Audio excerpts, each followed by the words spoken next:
In November 2016, there was a conference held at the prestigious British Royal Society. And the topic of the conference? Evolution. More specifically, the driving engine behind evolution, which is known as natural selection, or sometimes referred to as Neo-Darwinism.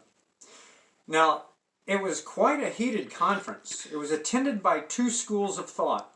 There was a group of scientists who followed the old way, or the old school of thinking, and they said we need to maintain the status quo. That is, we need to keep with natural selection as is. That belief that somehow nature is imposing externally its forces upon an organism and forcing it externally to change, to adapt to its environment.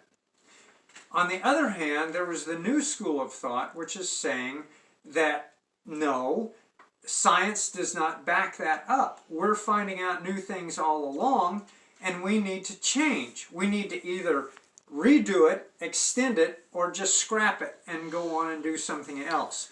Now, to just show you an example of how heated this debate was, Kevin Leyland of the University of St. Andrews, covering the conference, said, "This is no storm in an academic tea room.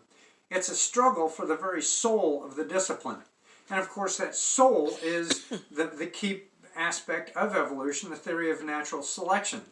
And the new scientists, or the scientists from the new school, are arguing, we are studying this and finding that there are actually sensors internally, inside the organism, that are like put there by an engineer, that are sensing when an environment changes and causing not only the organism but its offspring to change and adapt to the environment.